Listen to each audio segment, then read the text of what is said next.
Completa 3 meses da pandemia pelo Covid-19 e o novo coronavírus. Algumas pessoas conversaram comigo e pediram que eu falasse um pouco sobre a evolução da fisiopatologia da doença e os achados nos exames de imagem de laboratório. Nós temos agora no Brasil já aproximadamente 30 dias de experiência com esses pacientes. Também temos os relatos até agora, principalmente da China e da Itália. Mais recentemente, já começaram a sair alguns estudos já das primeiras descrições das formas graves da doença em Seattle, nos Estados Unidos. A gente já tem alguma experiência. O que a gente sabe, relembrando, a Covid-19 ou o novo coronavírus que causa SARS-CoV-2, ela é uma doença que ela tem duas características muito ruins. Uma é uma capacidade grande de transmitir a doença de um indivíduo para o outro, que nós chamamos de R0, em torno de 2,78, ou seja, para cada indivíduo infectado, ele tem, em média, uma chance de transmitir a doença para quase 3 indivíduos, pelo menos neste momento. E a segunda característica ruim dessa doença é a sua capacidade de letalidade. A letalidade depende hoje de região para região, provavelmente relacionada à fase da doença. A China teve uma letalidade média em torno de 2,4%, a Itália em torno de 10% a 12%. O Brasil, ainda nós temos dados muito iniciais, mas hoje ela gira em torno de 4,5%. E tivemos sucessos de países como Alemanha e Coreia do Sul, nos quais a taxa de mortalidade foi menor que 1%. Nós sabemos que, de uma maneira geral, 80% dos pacientes, 85% dos pacientes, em média, têm uma evolução benigna da doença, com sintomas respiratórios altos, com uma queda do estado geral, mal-estar, às vezes alteração do paladar, do olfato, sintomas como coriza, como a sensação de resfriado, apesar de ser prolongado e gerar um mal-estar significante na vida das pessoas, não vai gerar risco de vida, comprometimento grave.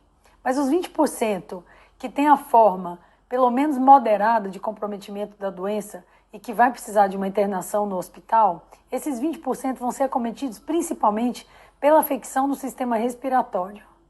Nas mais diversas formas de comprometimento respiratório, a gente vai discutir um pouco, e sendo que destes 5% vai precisar de UTI.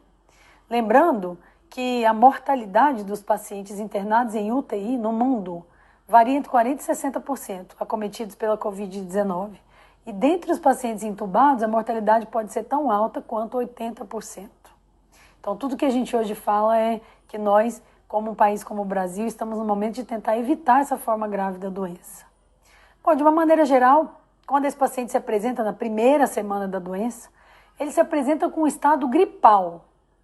E o que ele queixa é mal-estar, coriza, uma febrícula, muitas vezes já alteração no olfato, alteração no paladar. Ele pode ter diarreia em até 20, 25% dos casos. Ele pode ter conjuntivite, um pouco de coriza. Nessa fase, a nossa recomendação é ficar em casa. Mas se por acaso esse paciente for submetido a algum exame laboratorial, ele vai ter praticamente os exames laboratoriais normais. Os testes de laboratório de rotina, gasometria arterial será normal, a sua oxigenação será normal. No máximo, ele vai apresentar uma linfopenia leve. Nessa fase, se eu fizer uma radiografia de tórax nesse paciente, a maioria das vezes ela vai estar normal. Uma porcentagem pequena de pacientes vai começar a ter linha B no ultrassom pulmonar. E se eu fizer tomografia de tórax nessa fase, não que esteja indicado, mas um ou outro paciente é submetido à tomografia de tórax, eu vou ter alterações do tipo vidro fosco muito localizado, pequenas na tomografia. Essa é uma fase benigna da doença, que hidratação e paracetamol são terapias simples, realizadas em casa, e o paciente melhora.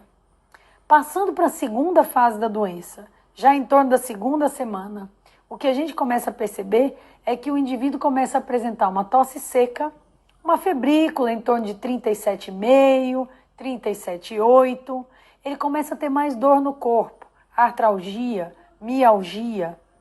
Nessa fase, em torno da segunda semana, se esse paciente é submetido a teste laboratorial, você já repara uma linfopenia que já vem se intensificando mais em prevalência e em gravidade. Já uma alteração na ferritina e na proteína C reativa, mostrando já um processo inflamatório em instalação.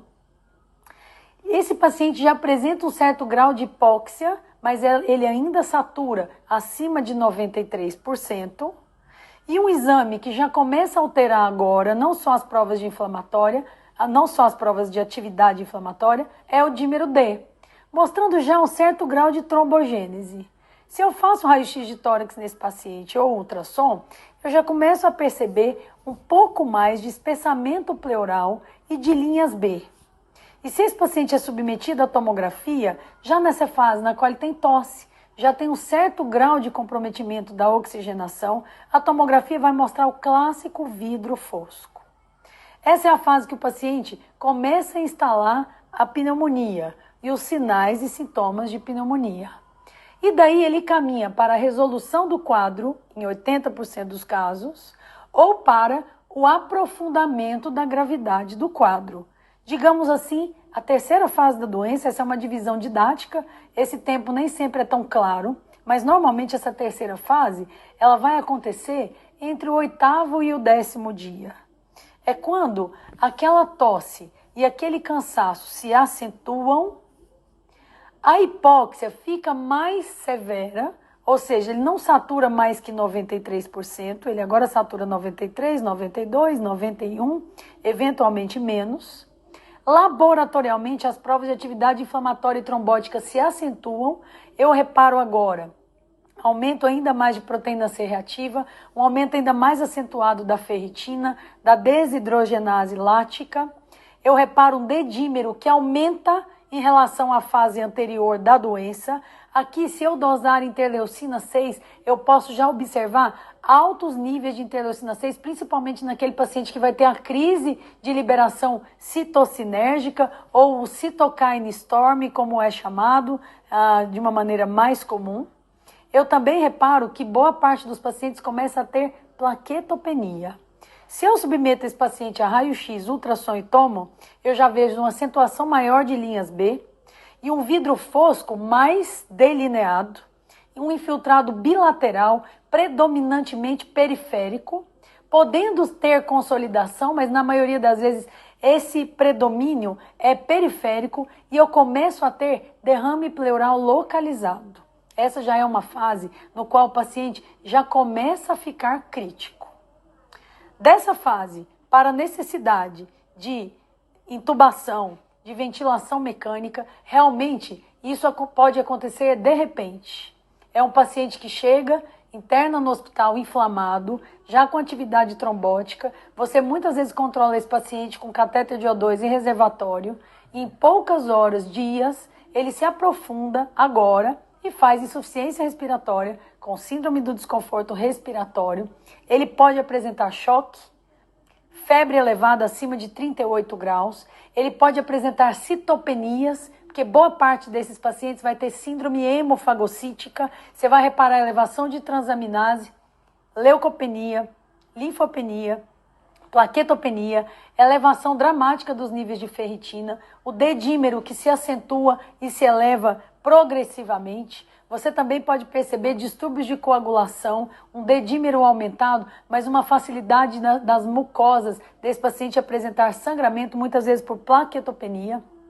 Essa síndrome hemofagocítica pode estar associada a hepatoesplenomegalia, linfonodomegalia sistêmica e rachos cutâneos. Você pode observar isso nessa fase. Essa é aquela fase que o paciente muitas vezes já tem comprometimento da função cardiovascular. E a gente logo vai soltar um artigo chamando a atenção do pessoal no Brasil para avaliar a função cardiovascular desse paciente. A chegada foi realizar eletrocardiograma, dosar troponina e BNP, que tem tudo a ver com inflamação, trombose, disfunção de microcirculação, e o ultrassom cardíaco, o ecocardiograma, que muitas vezes vai denotar já disfunção cardiovascular na apresentação do choque, da insuficiência respiratória e dessa manifestação inflamatória mais grave. É quando a opacidade de vidro fosco se consolida mais, eu começo a ter um dano alveolar mais difuso. Esse é o doente crítico. cuja mortalidade varia em torno de 70%, 80%, a depender do centro.